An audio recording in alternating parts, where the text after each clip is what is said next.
Hello and welcome back to Mark's Garden UK. Behind me is the wildlife corner of my garden, which includes, and I'll just give you a quick guided tour, over here some scrubland, which is just basically where I throw a load of rubbish, and then I have my wildflower meadow.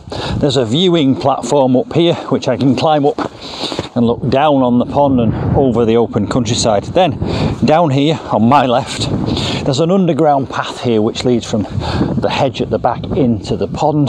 That's for things like newts and frogs to come through. And then I have a log pile. Underneath the ground there's a hibernaculum, which is where wildlife can go and hibernate. In here I have my buddleia butterfly bush, which are beautifully scented and wonderful colours. And they're supposed to attract butterflies, but I've had mixed reports about whether they're effective at that, but they do smell great.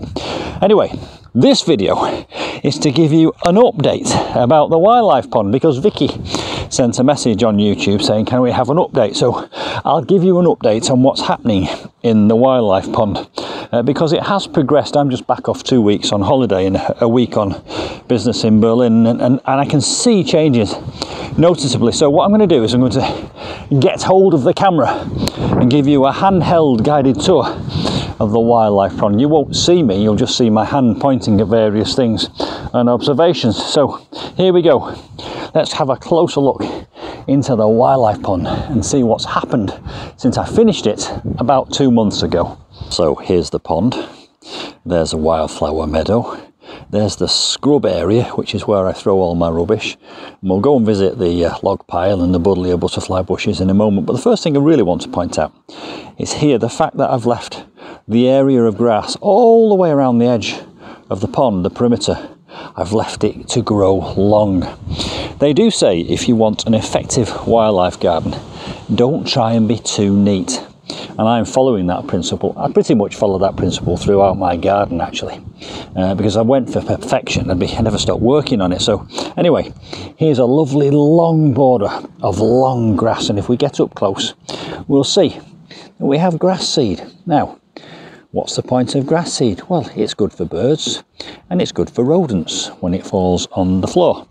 And this long grass here also provides cover for insects and invertebrates, and possibly even eventually frogs and toads and newts. And you can see how that blends in to these boulders which I place at the edge of the wildlife pond. And that was deliberate. With a wildlife pond, and indeed with any garden pond really, try and have a sloping beach so that any wildlife or mammals that do inadvertently fall in there can climb out. So for example, a hedgehog or a rabbit might fall in there. It can swim to the edge and climb out to safety. Now I placed that big boulder there because I wanted a place for birds to land on. And they do, they come and land on that and they go down to the edge and they drink the water. I've also noticed wasps landing on that and walking slowly down to the edge and having a drink. So here already we are providing a wildlife habitat for insects, birds, mice, rodents, amphibians, and lots of other different types of wildlife. Now, these irises here, I actually borrowed those. Well, I didn't borrow them, I was given them. My sister-in-law has a pond in her garden, and I just went round one day and just pulled them all up, and all I did was place them in and amongst the pebbles on this wildlife beach. And one of the benefits of having these is some of the insects that lay eggs in the water, they can just land on those and go down, lay their eggs and then fly away again. And those eggs will then hatch into larvae, which will live in the water for a period of time until they mature and grow to their next stage. And then they can climb out of the same irises, dry out and fly away. Now I don't know if you can see it, but all over the surface of this water there are water boatmen, and actually there's a wasp coming down for a drink. Let's see if we can get him on video. Can you see there? A perfect example of the wasps. Now people can get a little bit scared by wasps, but I love wasps. They do all kinds of good in the garden. Right, let's go and have a look at the lily pads. Now, these were provided by a company called Pondkeeper.co.uk, and indeed please do check out Pondkeeper.co.uk because they were very supportive of me when I put this wildlife pond in, they provided the liner, lots of the plants, and also lots of great advice. Anyway, the water lilies came, and I did a video where I planted them into baskets in an aquatic pond, and they went there and they only had 3 leaves on them. Look at how many leaves they've got on them now in the space of only 2 months.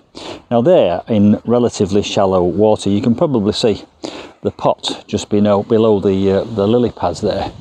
Soon, very soon, I'm going to move those to a slightly different area. I planted them in the shallows at first so that they get mature, but they need to be a bit deeper, so they are going to be moved down there. I'll have to put my shorts on, put my trainers on, and go paddling into the water. Let's have a bit of a walk round the edge and see what else we can see. Now look there, the way these plants are all starting to grow out and get bigger. And these plants, lots of different varieties of plants, what they call marginal plants, will provide lots of different environments for lots of different invertebrates in the water. My 2 water lilies, by the way, are both white flowers, and they both already had flowers on them, which was wonderful to see. I did get some wonderful footage of dragonflies laying eggs, and I'll see if I can fish that out and put it on. Anyway, let's move round here and let's have a look at these buddleia blossoms. Aren't they beautiful? I wish you could smell the scent that comes off these. It's absolutely incredible. Incidentally, I did a video on how to prune these, but essentially what you do is you just prune them all the way down to the ground in the springtime, because if you don't, they just keep growing upwards, and the blooms always end up at the top or the end of the branches, and if you didn't keep pruning them back, you wouldn't get to enjoy them at eye level. Look at this Indian smoke bush, I think it's called Catinus. Wonderful. Let me step back so you can get a better view of it. It looks like smoke. It's wonderful the way it moves in the wind. More buddleia over there. Anyway, we will have a look at the log pile and the wildflower meadow in a moment, but let's get back to the pond and see what we can see. Look at that lovely yellow bloom there on that flower. Some of these plants I tucked into the rocks around the edge, and some of them are planted into turfs in the actual pond itself, and all of them are doing quite well. There's a pond over here called a pond plant over here called brooklime. This is it here. And brooklime is particularly good for newts, I believe, because what they do is they lay their eggs on the leaves, and then they fold the leaf around the egg, and then the egg sits in there and hatches and becomes a tadpole. Obviously, we've got more irises here, and underneath this flagstone here is that path that goes underneath there. Now, I was talking about grass seed before and rodents, and there's some more grass seed, but look down there on the floor. Imagine the feast the rodents can have on that grass seed when they come out at night. Nocturnal animals. There's the viewing platform. Do you want to see over the open fields? I'll take you up there. We'll go over here. And there is the open fields, and over there is our local canal network, so I can just walk down the road and go and see the canals. And incidentally, my neighbour is just creating a business about shepherd's huts called a glamp site. So just over there you can see the roofs of the shepherd's huts. And so if you wanted to come and stay in the area, you could go and stay there.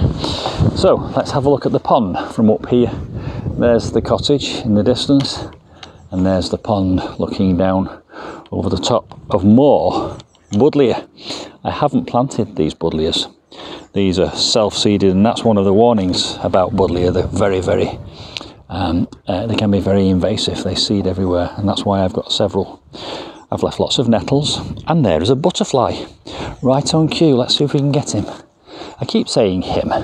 I shouldn't genderize things really, but it's easy to slip up with your words when you're also videoing at the same time. There's 2 butterflies right in front of my eyes here.